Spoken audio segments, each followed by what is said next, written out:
Welcome to my dear online students. This is another session for class 7th. And in the previous session we have started nutrition in plants. Nutrition in plants means how plants get their food. You know that different organisms have different ways of obtaining food. Animals have different mode of obtaining food. Plants have different mode of obtaining food. That means कि हर कोई organism एक ही तरह से अपना ग़िज़ा हासिल नहीं करता है और उसको उस ग़िज़ा को यूटिलाइज करने का तरीका भी अलग अलग है। न्यूट्रिशन, क्योंकि मैंने आपको पहले सेशन में समझाया कि ये एक तरीका होता है एक ऑर्गेनिज्म का कि वो कैसे अपना ग़िज़ा हासिल करे और फिर उसको कैसे अपने बॉडी में, अपने जिस्म में यूटिलाइज करे। न्यूट्रिशन में हम क्या कर रहे हैं? फूड ले रहे हैं, ग़िज़ा ले रहे हैं। तो जो इस फूड से एनर्जी हासिल होती है एक लिविंग ऑर्गेनिज्म को, वो इस एनर्जी को खुद को मेंटेन करने के लिए और बहुत सारी लाइफ प्रोसेसेस जो उस लिविंग ऑर्गेनिज्म के साथ जुड़ी होती है, उन लाइफ प्रोसेसेस को अंजाम देने में यूटिलाइज करता है। फॉर एग्जांपल, रेस्पिरेशन हो रही है हमारे जिस्म में, एक्सक्रीशन हो रही है, सर्कुलेशन ऑफ ब्लड हो रही है हमारे जिस्म में, या circulation of different components of food, water वगैरह हो रहा है। प्लांट्स में भी रिप्रोडक्शन हो रही है। इस सब के लिए एनर्जी की जरूरत होती है और वो लिविंग ऑर्गेनिज्म इस एनर्जी को न्यूट्रिशन द्वारा हासिल करता है, क्योंकि न्यूट्रिशन में वो ग़िज़ा लेता है। ग़िज़ा क्या होता है? ये एक ऐसा सबस्टेंस होता है जो हमारी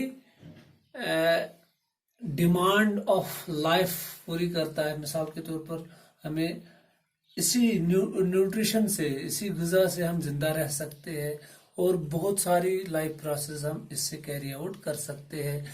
इसी ग़िज़ा से हम ग्रो भी कर सकते हैं, इसी से हम अपनी बॉडी बना सकते हैं।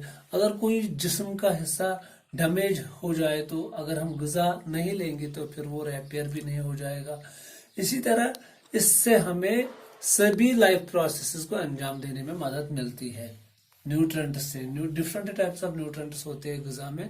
Components, nutrients means components of food. जो ग़िज़ा के कंपोनेंट्स, कार्बोहाइड्रेट्स होते हैं, फैट्स, विटामिन्स, प्रोटीन्स, उनसे हमें अलग अलग काम वो हमें अलग अलग काम अंजाम देने में मदद करते हैं। मिसाल के तौर पर कुछ nutrient, suppose protein, body building food से हम बॉडी बनाते हैं। कार्बोहाइड्रेट्स वो हमें एनर्जी देते हैं। फैट्स वो भी हमें एनर्जी भी देते हैं और उसका कुछ हिस्सा स्टोर रह जाता है और वो भी फिर कन्वर्ट हो जाता है बॉडी बिल्डिंग फूड में भी, वो भी तब्दील हो जाता है और ग्रो करने में मदद करता है।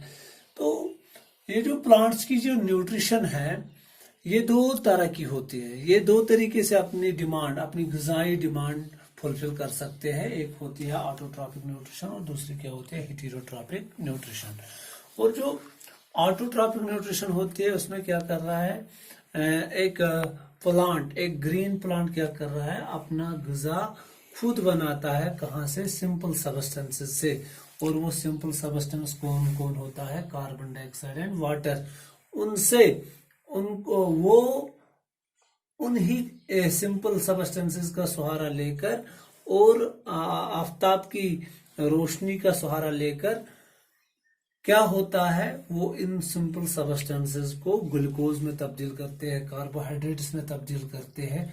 फॉर एग्जांपल, सपोज मैंने आपको बताया था जो ऑटोट्रॉपिक न्यूट्रिशन होती है एक ग्रीन प्लांट में, जिससे वो अपना ग़िज़ा खुद बनाते हैं।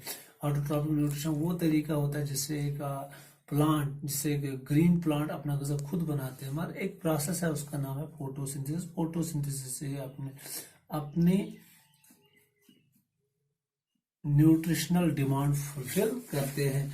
और वो फोटोसिंथेसिस मैंने आपको कल समझाया। फोटोसिंथेसिस क्या होती है? एक फोटोकेमिकल प्रोसेस होता है। इसमें क्या होता है? एक ग्रीन प्लांट, एक ग्रीन ऑर्गेनिज्म क्या कर रहा है? सिंपल सबस्टेंसेस से, सपोज कार्बन डाइऑक्साइड और वाटर से, एक कॉम्प्लेक्स फूड पार्टिकल बनाता है in presence of sunlight and chlorophyll. तो इस तरह फोटोसिंथेसिस होती है। और जो साइट ऑफ फोटोसिंथेसिस होती है प्लांट्स में, वो ग्रीन लीव्स होती है या कोई भी ग्रीन पार्ट, चाहे वो स्टेम हो चाहे वो ब्रांच हो। क्योंकि अगर आप देखोगे ये जरूरी नहीं है कि खाली लीफ से फोटोसिंथेसिस हो जाए। डेजर्ट्स में कैक्टस होता है, उसका जो स्टेम होता है वो मॉडिफाई हो चुका होता है, उसके लीव्स भी मॉडिफाई हो चुके होते हैं, वो स्पाइनस में तब्दील हुए होते हैं in order to reduce the loss of water. तो वहां पे उनका जो स्टेम होता है वो ग्रीन होता है और वो उसी स्टेम की वजह से फोटोसिंथेसिस करते हैं। ये जरूरी नहीं कि हर बार ग्रीन लीव्स में ही फोटोसिंथेसिस हो जाए।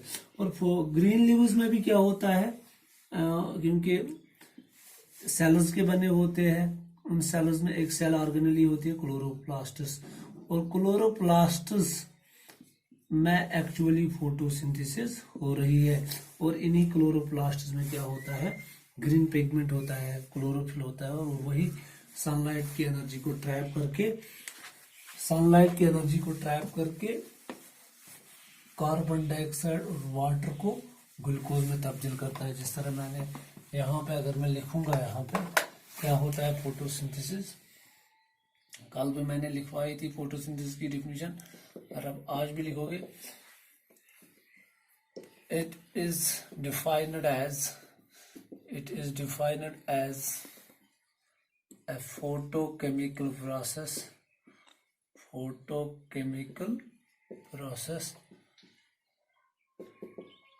in which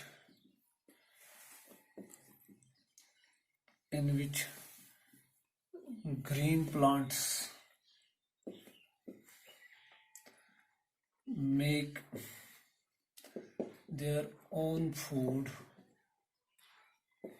from simple substances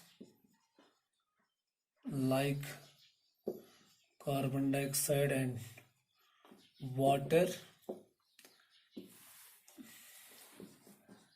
in presence of sunlight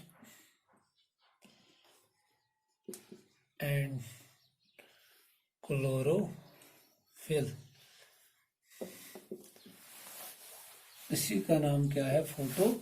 इसमें हम क्या करते हैं, make their own food from simple substance like carbon dioxide and water in presence of sunlight and chlorophyll. क्या होता है यहाँ पे, जो यहाँ पे फूड बनता है वो ग्लूकोज होता है। CO2 किसके साथ मिलता है, वाटर के साथ मिलता है in presence of sunlight. Sunlight को कौन ट्रैप करता है, क्लोरोफिल। तो क्या बन जाता है, C6H12O6 प्लस ऑक्सीजन भी निकलता है यहाँ पे, यही ग्लूकोज होता है। और यही ग्लूकोज, बहुत सारा ग्लूकोज फिर जमा हो जाता है लीव्स में, और वो किसमें तब्दील हो जाता है, स्टार्च में। स्टार्च किसका बना होता है, ग्लूकोज जिसका बना होता है। अब सवाल है, ये जो कार्बन डाइऑक्साइड और वाटर है, ये रॉ मटेरियल है, ये बुनियादी चीजें हैं, बुनियादी सबस्टेंसेस है फॉर फोटोसिंथेसिस। तो अब सवाल है, कल भी मैंने आपको बताया, ये कहाँ से हासिल करता है ये रॉ मटेरियल प्लांट, क्योंकि सनलाइट तो सन से मिल रही है, और क्लोरोफिल किस में होता है, लीव्स में होता है, ग्रीन पार्ट में होता है, ये ग्रीन पार्ट में होता है। और लीव्स में क्या होती है, सेल्स, लीव्स बना होता है सेल्स का, या हम ऐसे भी बोल सकते हैं मीजोफिल सेल्स होती है किसमें, लीव्स में। और इन मीजोफिल सेल्स में क्या होता है, एक सेल ऑर्गेनेली क्लोरोप्लास्ट, ग्रीन, हम इसको कलर्ड सेल ऑर्गेनेली होती है। इसी को साइट ऑफ फोटोसिंथेसिस भी बोलते हैं। एक्चुअली फोटोसिंथेसिस इन्हीं क्लोरोप्लास्ट में होती है, क्योंकि ये कलर्ड सेल ऑर्गेनेलीज होती है। कलर्ड क्यों होते हैं? क्योंकि इसमें एक पिगमेंट होता है, ग्रीन पिगमेंट, जिसका नाम क्या है? क्लोरोफिल। और क्लोरोफिल की वजह से ही कलर्ड होता है। और क्लोरोफिल ही सनलाइट को ट्रैप करके क्या कर रहा है? सनलाइट को तब्दील कर रहा है, सोलर एनर्जी को तब्दील कर रहा है केमिकल एनर्जी में, क्योंकि वो एनर्जी इन दो को मिलाने में यूटिलाइज होती है। फिर क्या बन जाता है? ग्लूकोज। इस तरह सनलाइट ट्रैप हो जाती है इस ग्लूकोज में, सोलर एनर्जी कन्वर्ट होती है किसमें? केमिकल एनर्जी में। तो आप ये भी लिख सकते हो in photosynthesis solar energy gets converted into chemical energy of food.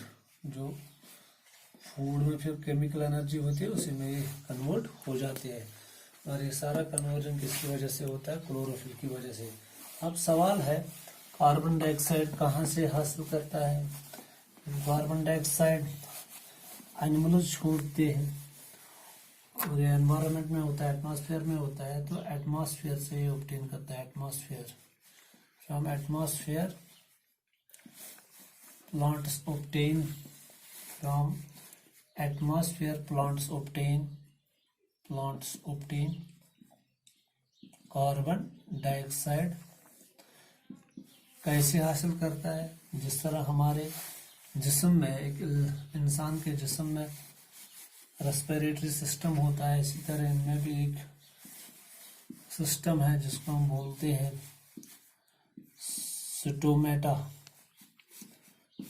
Stomata होते हैं कहाँ पे? लीव्स में होते हैं, on lower side of the leaves होते हैं क्या? स्टोमेटा। स्टोमेटा क्या होते हैं? ये टाइनी पोर्स होते हैं। ये माइक्रोस्कोपिक पोर्स भी इनको हम बोलते हैं। ऐसे ही दिखाई नहीं देते, माइक्रोस्कोप से दिखाई दे रहे हैं। माइक्रोस्कोपिक पोर्स होते हैं जिनको गार्ड किया होता है।